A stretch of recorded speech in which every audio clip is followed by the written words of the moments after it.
নমস্কার বন্ধুরা, চলুন দেখি আজকের আমাদের হোয়াটসঅ্যাপ ব্রডকাস্ট গ্রুপে যে মর্নিং টিপসটা আমি দিয়েছিলাম তার উপরে যে প্রশ্নগুলো এসেছে সেইগুলোকে নিয়ে একটা একটা করে ডিসকাস করা যাক।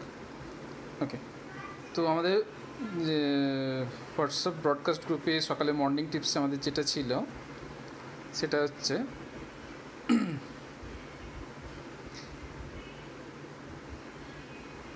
আচ্ছা, তো আমি আপনাদের জানিয়েছিলাম যে গাছে যে কোনো কেমিক্যাল ফার্টিলাইজার, ধরুন আপনার কাছে 3টে গাছ আছে, 3টে গাছের সাইজ হিসাবে বা তাদের চাহিদা হিসাবে ধরুন ফর এক্সাম্পল 3টে গাছে আপনাকে মানে প্রতি সপ্তাহে 3 গ্রাম পার লিটার জলে গুলে আপনি যদি গাছগুলোকে ফলিয়ে স্প্রে করেন, মানে তার পাতাতে যদি স্প্রে করেন, তাহলেই গাছের চাহিদাটা পূরণ হয়।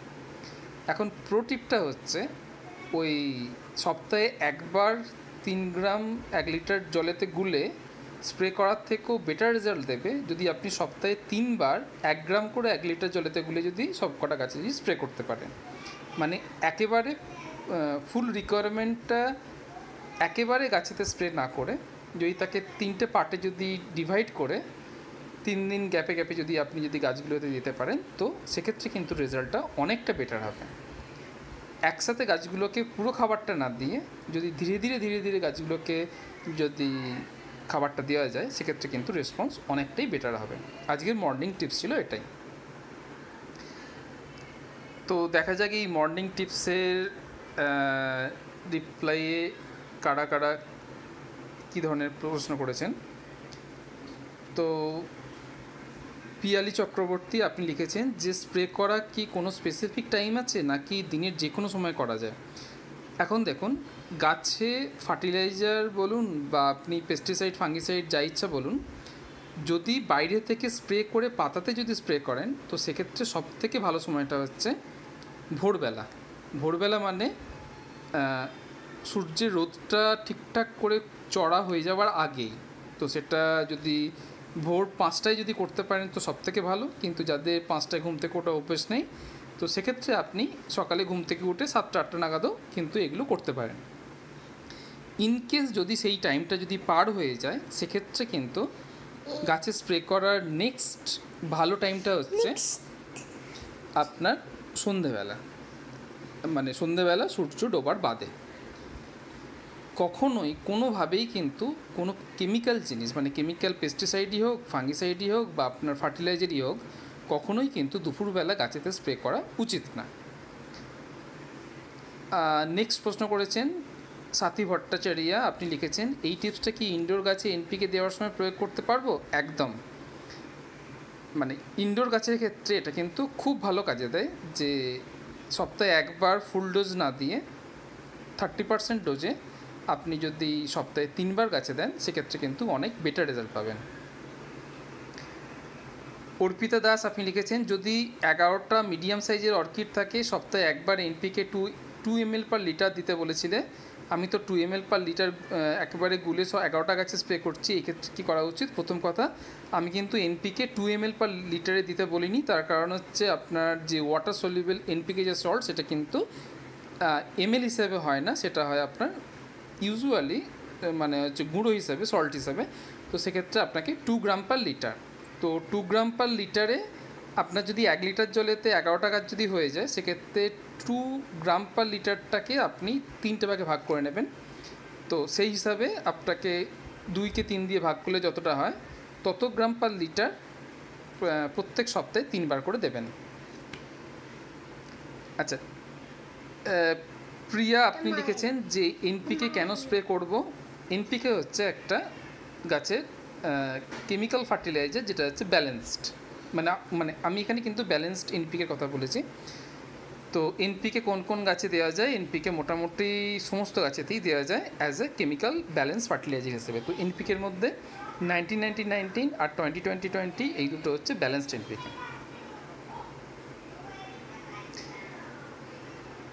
আচ্ছা, একজন লিখেছেন আচ্ছা আপনি যে এইসব টপ সিক্রেট ফাঁস করে দিচ্ছেন, এরপরে আর কি আমার কাছে এত টপ সিক্রেট আছে যে মানে মানে হচ্ছে মোটামুটি আপনাদেরকে আমি মানে 2 বছর চালিয়ে যেতে পারবো। তো আপাতত কিন্তু আমার টপ সিক্রেট এত তাড়াতাড়ি ফাঁকা হয়ে যাচ্ছে না।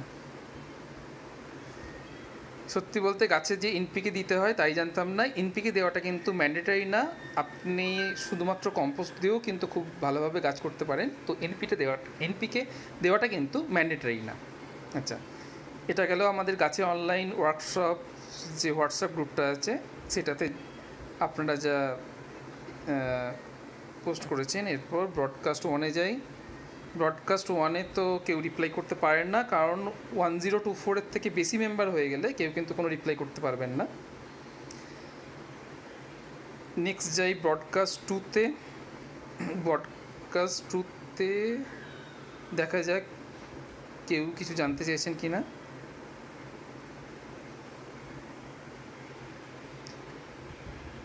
আচ্ছা, মিজানুর রহমান আপনি লিখেছেন যে যদি ধরুন এনপিকের বদলে পাতা পচা বা খোল পচা দিতে চাই তার ডোজ কীরকম হবে। এখন গাছে কী ডোজে খাবারটা দেবেন সেটা নির্ভর করছে আপনার গাছটার মিডিয়া কী আছে, গাছটা কত বড় গাছ আছে, মানে তার এজটা কী আছে তার উপরে। তো এটার কোনো জেনারেলাইজড অ্যান্সার হয় না, কিন্তু মানে আমি যেটা বলতে চাইছি সেটা একটু ক্লিয়ারলি বোঝার চেষ্টা করুন।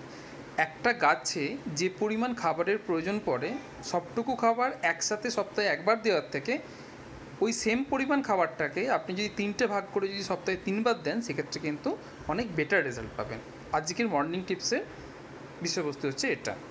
সব গাছেই একই রকমভাবে দেওয়া যাবে একদম, আপনি যে কোনো গাছেই ফুল ডোজটাকে 3টে ভাগে ভাগ করে 30% করে সপ্তাহে 3বার দিলে কিন্তু একবার দেওয়ার থেকে অনেক বেটার রেজাল্ট পাবেন। সর্বাণী আপনি লিখেছেন যে মানে ইনডোর আউটডোর হবে, হ্যাঁ এটা সব গাছের ক্ষেত্রে প্রযোজ্য। এরিকা পাম গাছে কী সার দেবো একটু বলবেন, এটা তো অফ টপিক প্রশ্ন তাই আমি এড়িয়ে যাচ্ছি। যারা এক্সপার্ট তারা সপ্তাহে 3বার 1 গ্রাম করে দেন। এক্ষেত্রে জলের পরিমাণ কি 1 লিটারই থাকবে নাকি কম?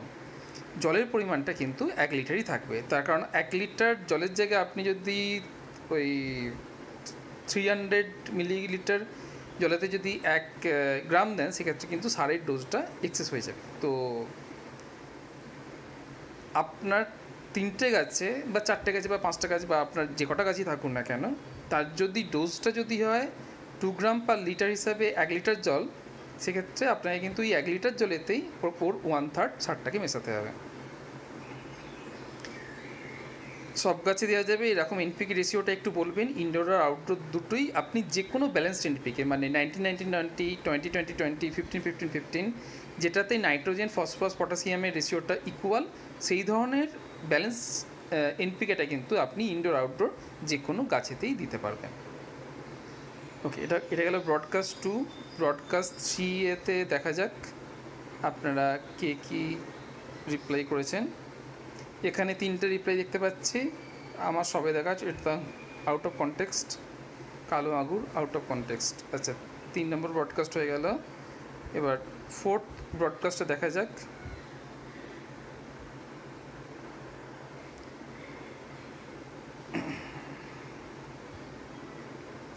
আচ্ছা, নন্দিতা ভট্টাচার্য আপনি লিখেছেন কী দারুণ ব্যাপার, ছোটো ছোটো মর্নিং টিপস ভীষণ ভীষণ কার্যকরী। সত্যি করেই মানে মানে দেখুন একটা মানে খুব নর্মাল অ্যাভারেজ বাগানি আর একদম এক্সপার্ট বাগানির মধ্যে ডিফারেন্স হচ্ছে এই টিপসগুলো।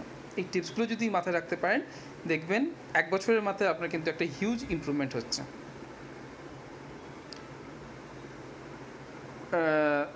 আমি অফ টপিক প্রশ্নগুলো এড়িয়ে যাচ্ছি, আর যারা অফ টপিক প্রশ্নগুলো করছেন মাঝে মধ্যে আমি গাছের সমস্যা নিয়ে ফ্রি ওয়ার্কশপ করাই, ওই ওয়ার্কশপগুলোতে যোগ দিন। আপনাদের যা যা প্রশ্ন আছে যেখানে করলে আমি কিন্তু 1 by 1 আপনাদের রিপ্লাই দেওয়ার চেষ্টা করব।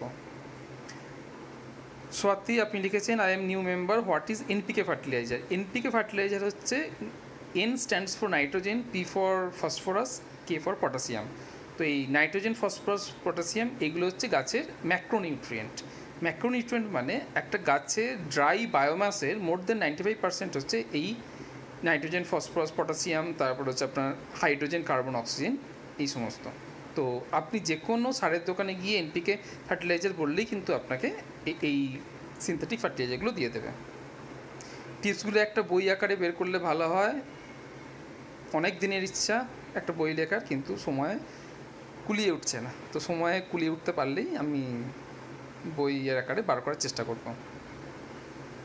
আচ্ছা, এই গেল ব্রডকাস্ট 4। এবার যাওয়া যাক ব্রডকাস্ট 5। প্রত্যেকটা ব্রডকাস্টেই অ্যারাউন্ড 1000 to 1050 কি 1100 করে মানে যে মেম্বার্স আছেন, সেই হিসাবে আমাদের এই ব্রডকাস্টগুলো ফলো করেন। আপনি ধরে নিতে পারেন যে মোর দেন 6000, সংখ্যাটা কম না। আচ্ছা, এপসম সল্ট মাসে কতদিন কীভাবে প্রয়োগ করা উচিত? গাছের ওপরে যে কোনো কেমিক্যাল ফার্টিলাইজারই ইউজ করা উচিত গাছ হিসাবে, এবং গাছের যদি কোনো নিউট্রিয়েন্ট ডেফিসিয়েন্সি থাকে, যদি কোনো রকম ডেফিসিয়েন্সি না থাকে, গাছকে পিওরলি অর্গ্যানিক কম্পোস্টের উপর যদি রাখেন, সেটা কিন্তু লং টাইম গাছটাকে একটা ভালো জায়গায় রাখবে। আচ্ছা, অ্যাজিলিয়াকে জানতে চাই, এটা of topic question. Z plant, এটাও অফ টপিক কোশ্চেন।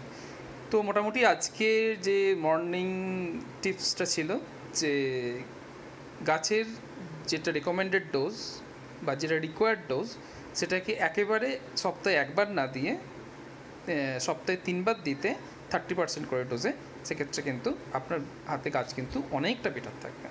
ধন্যবাদ। আর আমাদের এইটা আজকে যেটা ভিডিও রেকর্ডটা করলাম, সেটা আমাদের ইউটিউব চ্যানেলে আপলোড করে দেবো। তার কারণ হচ্ছে এই হোয়াটসঅ্যাপে খুব একটা বড় ভিডিও শেয়ার করলে কিন্তু ভিডিওগুলো পোস্ট হতে চায় না। ধন্যবাদ, শুভরাত্রি, সবাই ভালো থাকবেন। আমরা আবার কালকে সকালে অন্য আর একটা মর্নিং টিপস কিন্তু পোস্ট করব। ধন্যবাদ।